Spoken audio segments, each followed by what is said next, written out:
Halo, Assalamualaikum warahmatullahi wabarakatuh. Berjumpa lagi dengan channel saya ada di Sebundi. Gimana kabarnya teman-teman hari ini? Semakin baik, dan semakin sangat baik. Itu yang saya harapkan dari teman-teman. Mudah-mudahan pada hari ini teman-teman sudah sehat, sudah bisa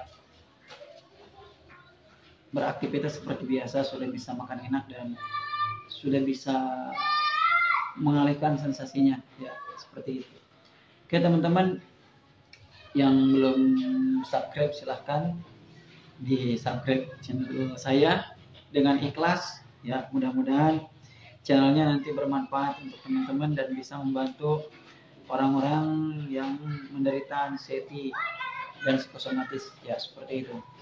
Nah teman-teman, ya silahkan di share juga, diikuti IG saya ya, Tupai Rumpun Bambu, dan diikuti halaman Facebook saya juga ada ya, sharing bird yang psikosomatis, ya anxiety juga gitu. Karena di halaman tersebut ya saya memberikan tips-tips dan motivasi buat teman-teman yang mengalami ataupun kesulitan untuk bangkit dari anxiety ini. Oke teman-teman, ya beberapa hari ini alhamdulillah ya sudah ada orang-orang yang memang bisa menunjukkan tingkat kesehatannya yang lebih baik. Kemudian sudah juga yang sudah WA sama saya bahwa mereka menunjukkan sesuatu hal yang sangat bagus sekali ya untuk mereka bisa bangkit dari anxiety ini. Nah, di minggu-minggu ini memang lumayan banyak orang yang konsultasi, kemudian pada teman-teman yang WA dengan saya, apabila memang WA-nya tidak terbalas, saya mohon maaf ya, karena memang WA-nya itu kan 1 menit ini gitu kan, ada 4, 5, 6, 7 orang, 8 orang gitu kan. Nah, sedangkan sendiri kan bukan hanya menghadapi ataupun hanya membaca WA orang-orang yang terkena psikosomatis saja.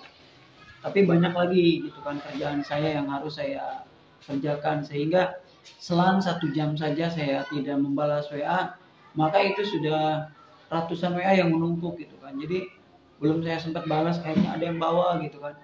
Saya scroll pun ke atas ya tetap yang namanya kita banyak WA itu kan kesulitan sendiri. Jadi mohon maaf sekali lagi kepada teman-teman yang belum terbalas ya. Karena kalau misalkan dilihat ya nanti saya lihatin deh gitu kan. WA-nya itu banyak gitu kan numpuk. Bahkan informasi dari yang lain juga banyak gitu kan selain daripada orang yang terkena GERD sendiri.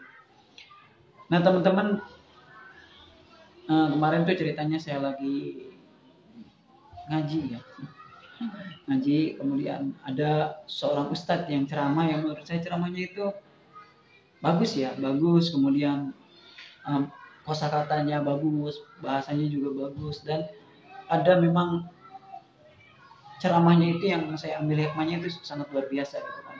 Dan mudah-mudahan ini bisa diterapkan oleh teman-teman. Jadi bahasa beliau itu yang saya terima gitu kan. Ini mirip dengan saya dulu ketika saya mau mencoba bangkit gitu. Cuma memang saya belum bisa mengaplikasinya dalam bentuk kata-kata. Tapi ini sangat bagus untuk saya bikin video.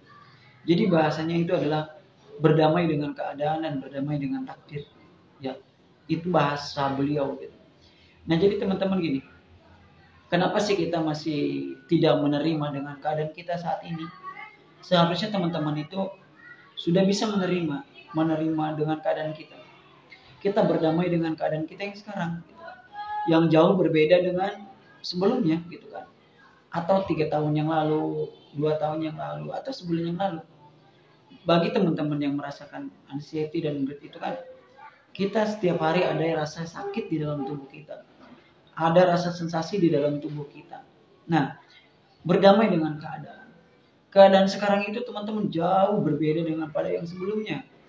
Jadi kepada teman-teman yang mungkin masih mengalami sensasi, coba mulai sekarang berdamai. Ya, kalau dilawan kata saya nggak apa-apa kalau misalkan teman-teman sanggup untuk melawannya.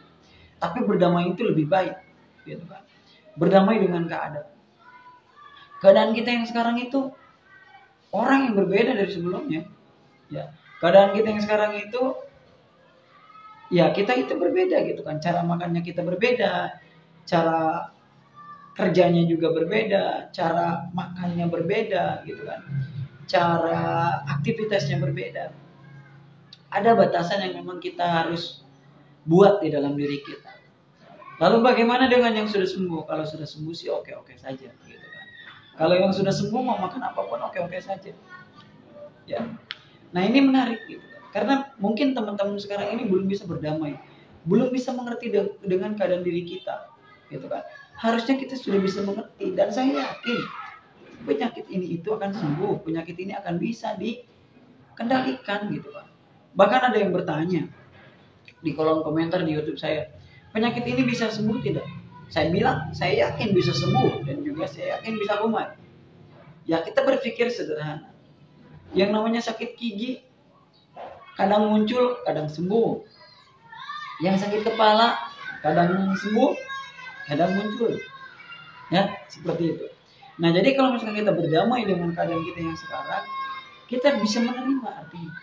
Ya, bisa menerima keadaan kita yang berbeda, gitu kan. Makannya kita berbeda, yang dulu kita makan sembrono, masuk semua ke dalam perut kita.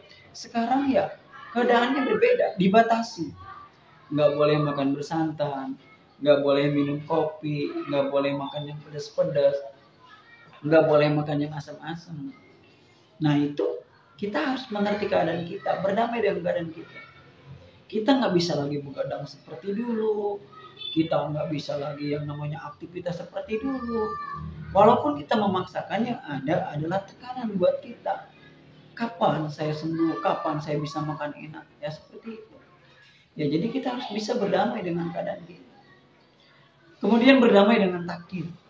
Ya, takdir kita sudah berubah. Kita harus bisa menerima takdir kita yang sekarang. Dengan kondisi badan kita yang mungkin ada yang sudah naik badannya, ada yang masih turun.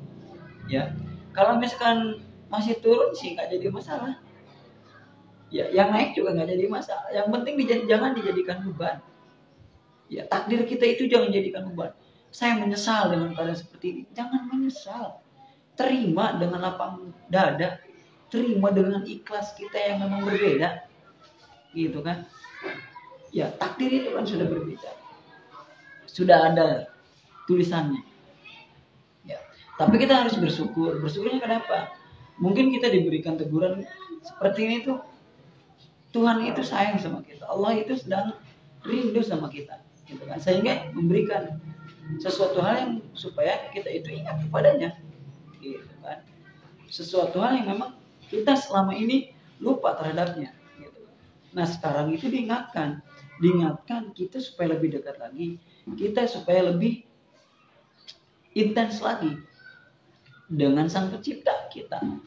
Nah dari situ kita harus bisa menerima takdir kita yang sekarang, takdir yang sering sakit kepala atau kelayangan. Ya, kalau kita berpikir flashback atau kita flashback ke belakang, kalau kita kelayangan, mungkin Anda itu kurang metis sekarang. Ya, karena kita dulu waktu sehat, kalau kita kelayangan itu kita metis, makan yang pedas. Jadi sekarang itu kita kurang metis, makan yang pedas kurang, jadi suka kelayangan. Ya. Nah, jadi itulah. Jadi takdir kita, tolong kita harus bisa menerima logo dengan seperti ini, supaya apa? Kita supaya lebih ikhlas, lebih bisa melepaskan beban sensasi yang ada di dalam diri kita, supaya kita bisa lebih plong lagi menghadapi sesuatu hal yang memang ingin kita rubah. Ya seperti itu. Intinya seperti itu teman-teman. Ya, saya yakin teman-teman bisa sembuh. Oke, salam sembuh dari saya Undi. Wabillahi taufiq wal hidayah. Assalamualaikum warahmatullahi wabarakatuh.